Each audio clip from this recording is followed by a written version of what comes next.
thing that I use actions for heavily is drill through and drill down. So, you're not going to end up having this one single massive report.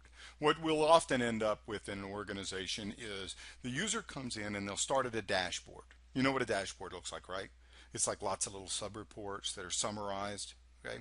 And then they'll generally drill through from the dashboard into the areas that they need. That's a very, I think, a fairly typical way that your normal executive would interface with a reporting application. Not required. You might have a standard application, and then there's a reports section, and you can just go to detail reports directly from there. I don't know. There's thousands of ways to have created the interface to the reports.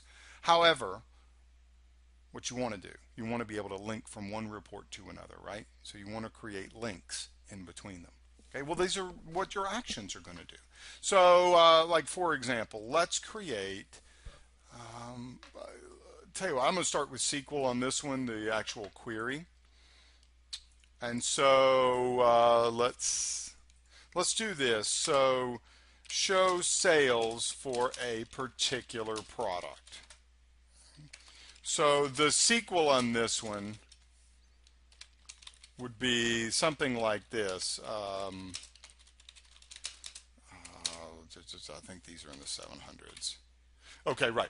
So like for this particular product, it turns out there were 7 sales, and this, if we were to summarize it, that would give us the overall amount of money that we've made from that particular product, right? But we can see the details along with it. Okay. And if we change this to like 900, we can see that product 900 only has 2 sales. Okay. So fairly easy. This is kind of like a child report, right? What would be the parent to this query? The query that then told us what, things like the product name, who manufactured the product, right?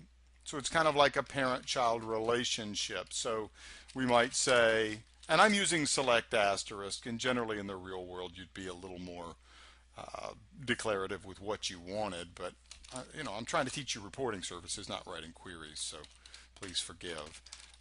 Where product ID equals 900, and that gives us the parent information. Here's the name of the product, the color, the cost, and then this is the child information down here, all of the sales of that product. So many times when you're working with child and parent relationships, you have a parent report that shows the list of parents, the list of customers in an address book, for example, the list of products in a catalog in a report. And then there's a drill through. There's a link that allows you to show sales, or a link that shows the tickets opened by a particular customer or a particular agent. Okay? So that's what we want to set up for our report. So I want to go back over here to Report Builder, and I'm going to open up my report template, and I'm going to call this sales for product. Okay. Now I am designing first the child form. I could do it backwards. I could do the parent and then design the child. But I am designing the most nested, the deepest member of my hierarchy, the thing that I want to link to. Okay? So I'm designing the sub-report, if you want to think of it like that. Not technically a sub-report. Okay? And so what I'm going to do is I'm going to make a new data source, hook it up to my production server,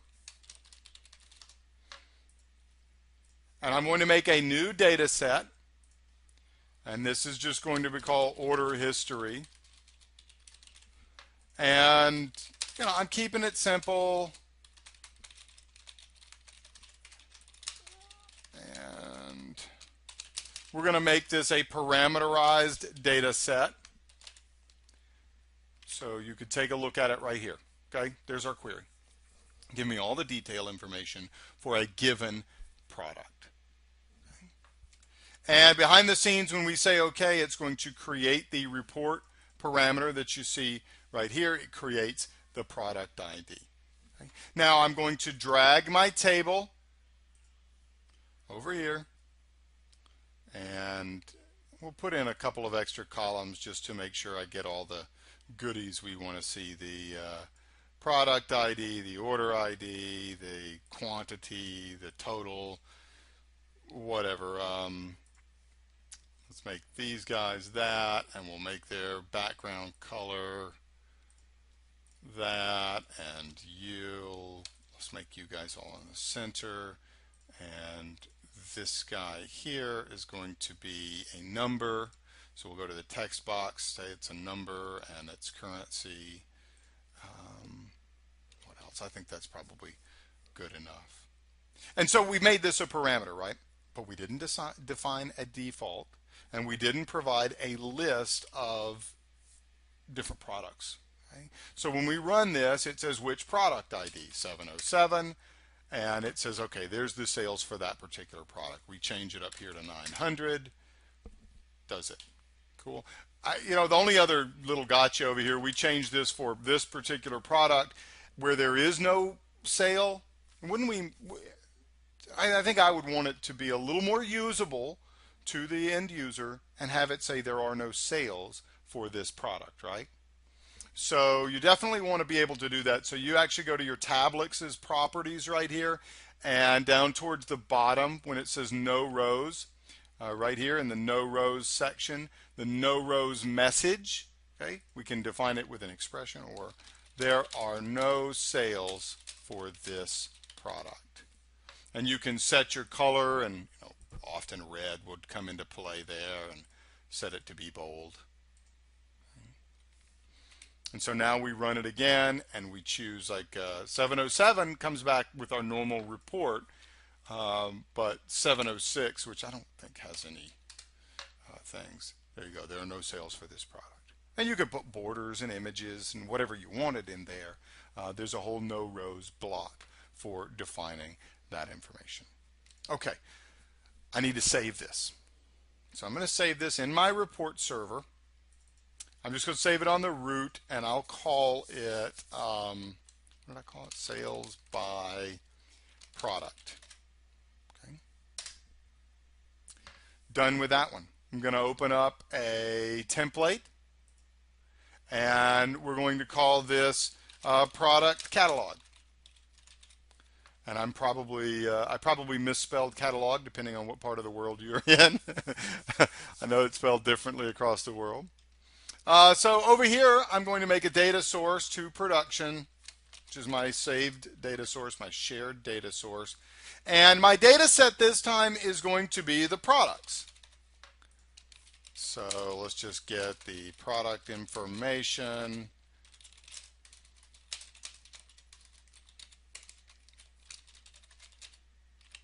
Okay. There we go. Generic query. Okay. And no parameters. Just grab myself a little table, put it over here. Okay. Grab whatever, and etc. and blah, and set whatever colors you want, and make it look decent. It'd be nice. I'm sure in SQL 2013 or whatever the next version is, eventually we've got to get table styles like you have in Excel. Move those guys out of the way and put you guys like that. And name's going to be a little wider than probably color and certainly ID. So I bet we need to kind of manipulate that just a wee bit. Okay.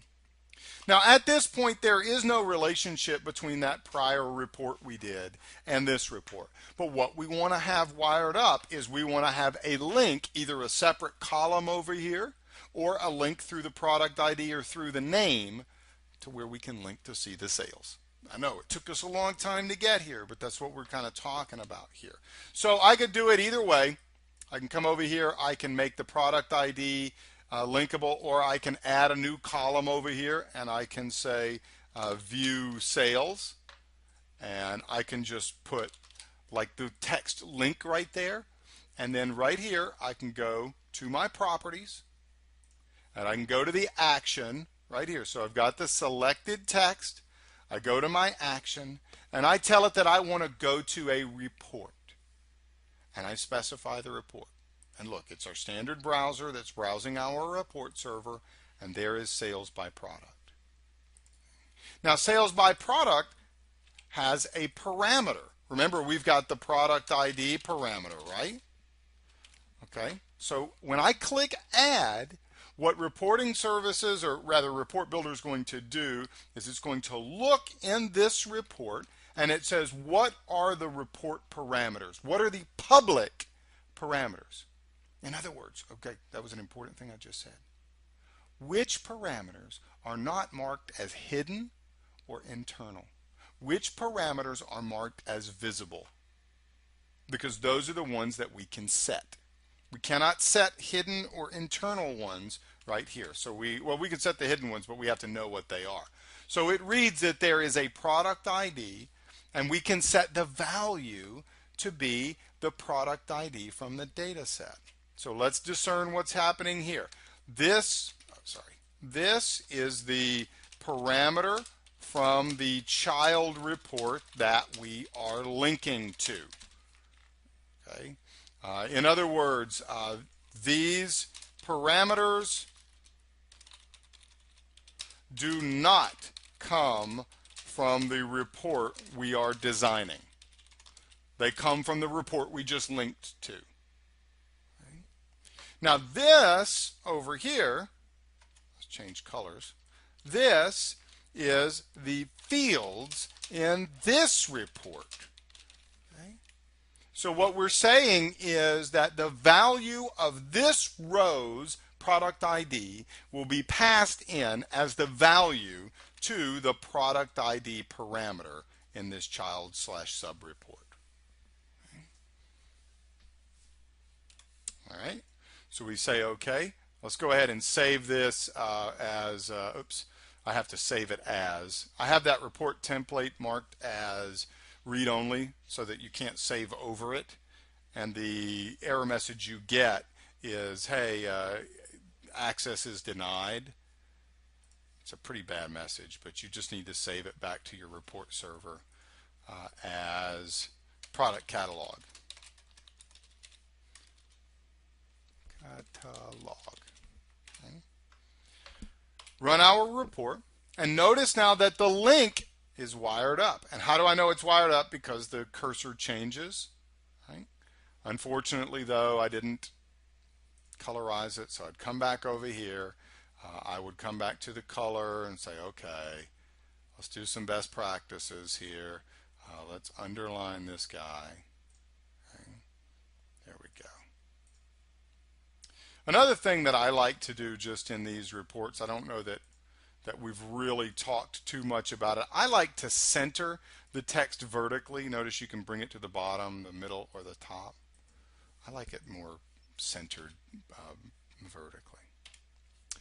So there we go. We've got our links now. And so when we click through, it's going to launch that other report, and it's going to pass 680 as the product ID over to that other report and populate that product ID. And so here is the sales for product. You can see that it pre-populated the product ID, and because there were no sales, that's what it tells us down there.